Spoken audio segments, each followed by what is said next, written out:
On nous avait annoncé que la vaccination ne serait jamais obligatoire, pourtant, même si ça n'a pas été clairement imposé, les nouvelles mesures annoncées obligent quand même fortement à aller dans ce sens. Quitte à se retrouver forcé de pratiquer un acte médical sans réel consentement, nous sommes par contre tout à fait libres de choisir un jour bénéfique pour le faire, afin de minimiser les risques et les éventuels problèmes. Donc je vous en parle tout de suite et je vous montre la méthode. Restez bien avec moi.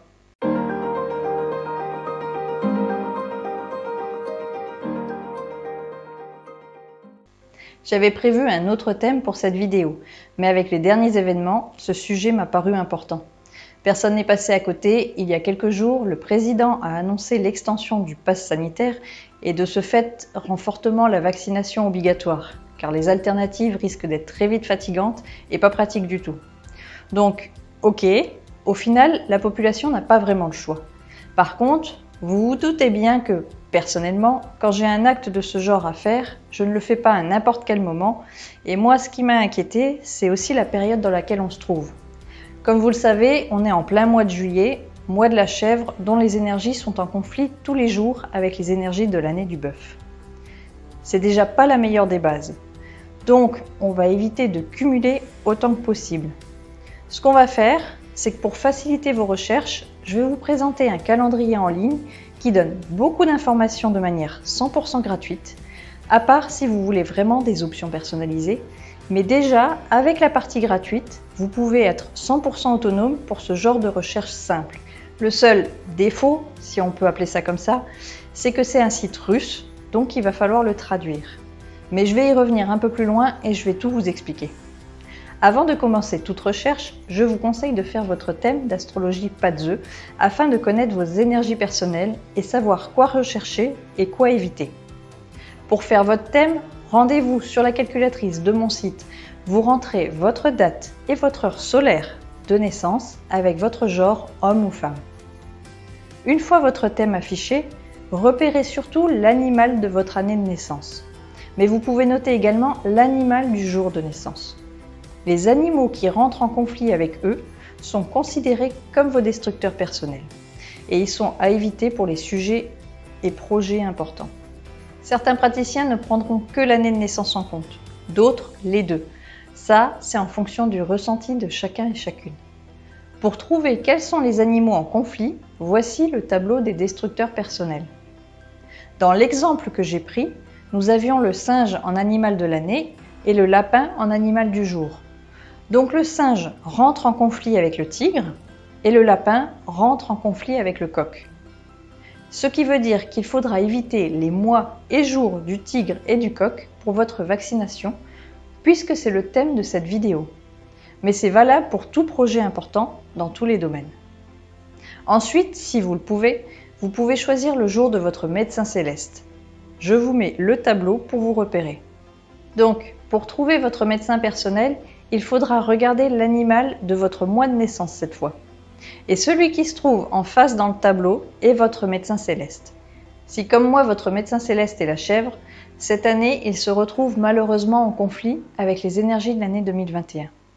On ne pourra pas exploiter son plein potentiel du coup, mais ça atténuera le conflit énergétique général, donc l'impact négatif est diminué.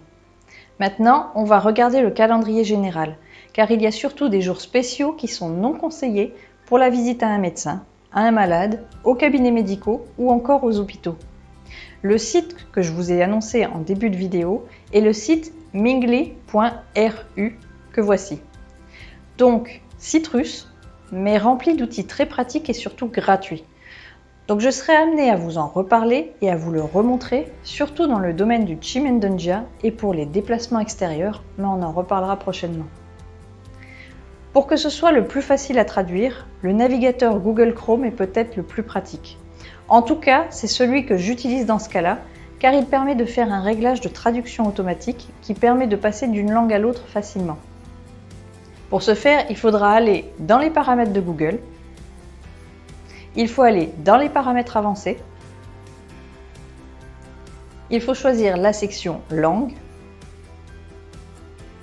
et enfin, en cliquant dans l'onglet langue, vous trouverez une case à cocher, me proposer de traduire les pages qui sont écrites dans une langue que je ne connais pas. Et donc vous activez cette fonctionnalité. Ça va permettre de traduire automatiquement tout site étranger ouvert sans faire des copier-coller des adresses dans la page de Google Traduction pour ensuite le retraduire. Une fois que tout ça c'est fait, sur le site de Mingli, vous allez sur la page calculatrice et calendrier et vous choisissez calendrier chinois. Le mieux est de cocher la case version professionnelle. Des fois, elle est mal traduite en version à propos, car elle va afficher les signes chinois des énergies du jour, ce qui est beaucoup plus pratique que la version basique. Vous pouvez aussi cocher ou décocher la case appelée « Montrer avec des icônes ». Ça vous note les énergies du jour, soit sous forme d'icônes, soit sous forme de texte comme vous le voyez là. Donc, quand vous arrivez sur le calendrier, vous avez une vue de tout le mois grégorien en cours, c'est-à-dire du 1er au 31 du mois. Vous voyez tout de suite quels sont les jours qui ont beaucoup de conflits et ceux qui paraissent ok, voire déjà prometteurs. Forcément, le mois de juillet étant un mois en conflit, il y a du rouge sur tous les jours. Donc c'est normal, mais ça ne sera pas le cas de tous les mois, ça je vous rassure. Si vous voyez noté jour de maladie, comme pour le 30 juillet par exemple, il vaut mieux éviter cette date. On va rentrer dans la date pour vous montrer ça plus en détail. Donc vous avez les énergies du jour sur le côté gauche.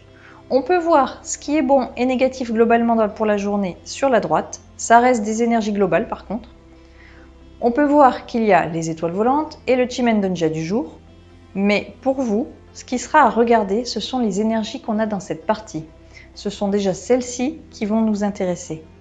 Donc, la journée de maladie suffit déjà à exclure cette journée pour un acte médical. Mais en plus, il y a l'énergie du chat de l'année, qui est également mauvaise pour les soins médicaux, donc vraiment à éviter. À partir du moment où on cumule pas mal d'énergie négative, j'exclus cette journée. Ensuite, en allant plus bas, vous trouverez toutes les tranches horaires du jour. Ce sont les heures chinoises, donc les heures solaires. Il faudra les recalculer à votre heure locale. Donc par exemple, moi qui suis dans la Manche près de la ville de Coutances, pour la date du 30 juillet où on est en heure d'été, je sais que je dois ajouter 2 heures 5 minutes à l'heure solaire pour connaître l'heure locale qui lui correspond réellement. Ce qui fait que par exemple, pour savoir à quel moment de la journée il est l'heure du cheval, j'ajoute mes 2 heures 5 minutes à 11 heures et je sais qu'entre 13h05 et 15h05 à ma montre, il est en fait l'heure du cheval pour le 30 juillet 2021 à Coutances et dans ses environs proches. En cochant chaque horaire, vous pouvez voir les énergies à l'œuvre pendant ces 2 heures et avoir une idée globale des meilleurs moments pour votre rendez-vous. On peut aller encore plus loin et s'aider du Chimendonjia en utilisant une porte favorable par rapport à la destination où nous nous rendons. Donc par exemple, le centre de vaccination de Coutances se trouve au sud par rapport à mon point de départ. Si je n'ai pas trouvé de bon moment pour une date, sans être catastrophique non plus, je peux utiliser un moment où il y a des énergies favorables au sud en Chimendonjia, mais ça demande déjà un peu plus de connaissances. Dans tous les cas, pour toute personne complètement nouvelle à ces pratiques, voici les étapes résumées que vous pouvez suivre. Essayez de repérer vos destructeurs et médecins personnels selon votre date de naissance. Évitez les jours qui ont une tendance générale néfaste à tout ce qui touche à la santé, en vous référant au calendrier que je vous ai donné, et avec ça, vous avez déjà beaucoup d'informations. Et enfin, affinez l'horaire de rendez-vous sur un moment qui réunit principalement des énergies positives. J'espère que ces indications vous auront aidé. Je vous déconseille donc le 30 juillet, mais aussi le 2 août, qui sont 2 dates particulièrement mauvaises pour les actes médicaux. Prenez soin de vous. Je sais qu'en ce moment, ce n'est pas forcément facile, mais ne vous laissez pas submerger par les émotions négatives. Face à tout événement qui peut nous perturber plus ou moins fortement, il y a toujours une solution. Utiliser les outils de la métaphysique chinoise en fait partie, alors il ne faut pas s'en priver.